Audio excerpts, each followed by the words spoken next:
Bonjour, aujourd'hui nous allons vous parler de la qualité de l'eau et particulièrement l'eau de boisson. Après avoir effectué nos propres recherches depuis plusieurs années, nous allons, à travers cette vidéo, vous expliquer les paramètres à prendre en compte afin de qualifier une eau de boisson. On sait pertinemment qu'une eau de boisson ne doit pas contenir de molécules chimiques de synthèse, de résidus médicamenteux, de nitrates, de phosphates, de métaux lourds. Elle ne doit également pas contenir de bactéries pathogènes comme les streptocoques, les staphylocoques, les germes fécaux, etc.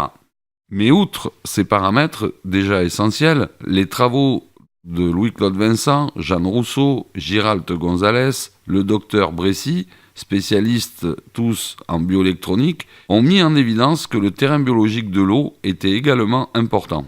Alors, comment déterminer le terrain biologique de l'eau ? En mesurant 3 paramètres. Le pH, potentiel hydrogène, le potentiel d'oxydoréduction hydrogène, qui se mesure en millivolts, la résistivité en ohms, ou l'inverse, la conductivité en Siemens. Des 2 premiers paramètres, le pH et le potentiel d'oxydoréduction, on en déduit, grâce à la formule de Nernst, le RH2. Le RH2 égale potentiel d'oxydoréduction hydrogène en millivolts divisé par 30 plus 2 fois le pH. Il permet de définir si un milieu est oxydé ou au contraire réduit. La bioélectronique sera abordée plus profondément dans une prochaine vidéo consacrée à ce sujet. Cette approche par la bioélectronique est intéressante car elle détermine, suivant les valeurs des paramètres mesurés, le type de vie pouvant se développer. Un très bon exemple est celui de l'eau de la piscine. Dans une piscine, si vous laissez faire la nature, l'eau va se réduire et s'acidifier. Un milieu acide et réduit est favorable au développement de la vie. C'est pourquoi nous voyons apparaître des algues vertes. Pour pallier à ce problème, on est obligé de rajouter du chlore dans l'eau de la piscine. Le chlore va oxyder et alcaliniser l'eau, terrain non favorable au développement des algues vertes. Grâce à la théorie et l'expérimentation, la bioélectronique a pu définir les caractéristiques d'une eau idéale pour la santé. L'eau doit être assez résistive, résistance supérieure à 10 kOhm, légèrement acide, pH inférieur à 7, non oxydée, RH2 inférieur à 28. La résistivité de l'eau dépendra de sa quantité en minéraux. Plus l'eau sera faiblement chargée en minéraux, et plus elle sera résistive, c'est-à-dire que la quantité de résidus à sec sera faible. À savoir que l'homme et l'animal sont hétérotrophes. Ils n'assimilent qu'1% des minéraux contenus dans l'eau. Le végétal, autotrophe, assimile par les racines les minéraux contenus dans l'eau. L'homme et l'animal assimilent les minéraux par les végétaux. Plus l'eau sera acide et plus elle sera chargée en ion hydrogène H+, favorable au fonctionnement aérobie des cellules. Pour terminer, il est intéressant de consommer une eau non oxydée, c'est-à-dire réduite, car plus une eau est oxydée et plus elle est favorable à la prolifération de radicaux libres conduisant aux maladies dégénératives. Or, aujourd'hui, les eaux du robinet sont, pour des raisons sanitaires, traitées avec des produits oxydants tels que le chlore. C'est pour l'instant le moyen garantissant la suppression des bactéries et des virus pathogènes sur tout le réseau de distribution.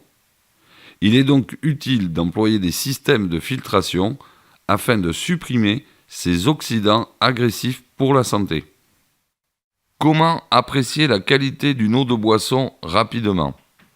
En se référant au principe de la bioélectronique, une eau de boisson de qualité doit être peu chargée en minéraux. Il suffit donc de mesurer la conductivité en microsiemens par centimètre ou la résistivité en ohms par centimètre. On peut également mesurer les quantités de résidus à sec, particules par million, en milligrammes par litre.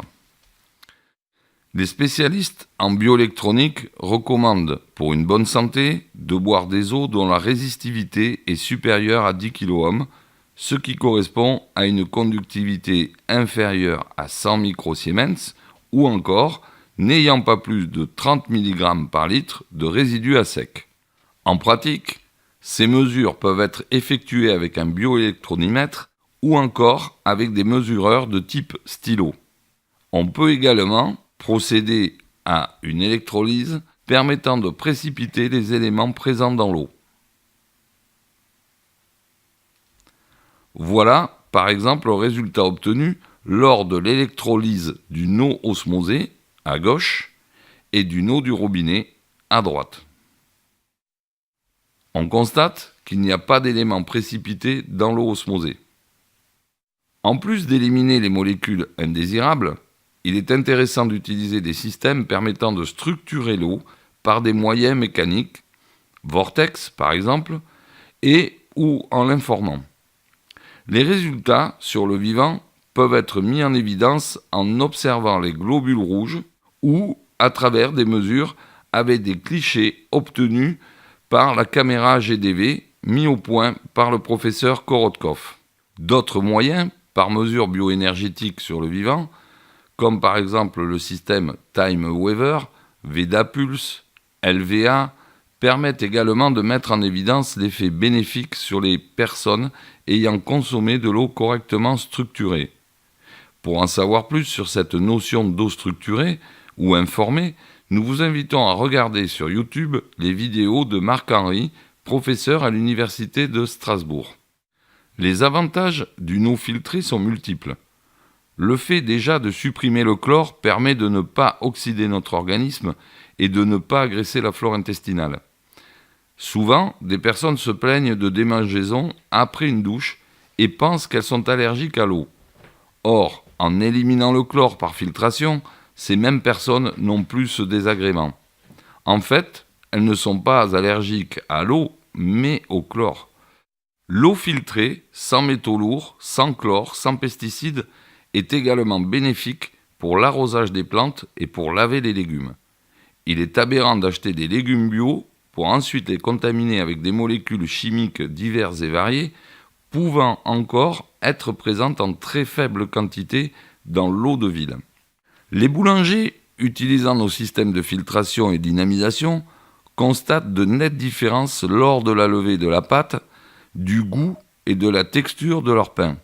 De plus, ils peuvent diminuer les quantités de sel. Pour les brasseurs, ils constatent des fermentations facilitées et de meilleure qualité de leur bière. Quant aux éleveurs laitiers, ils constatent de nettes améliorations sanitaires avec des productions de lait augmentées pouvant aller jusqu'à 2 litres de lait de plus par jour et par vache. De plus, les cultivateurs diminuent de 20 à 30% les quantités de produits de traitement dès lors qu'ils utilisent de l'eau filtrée et structurée. Comment obtenir une eau de qualité chez soi ?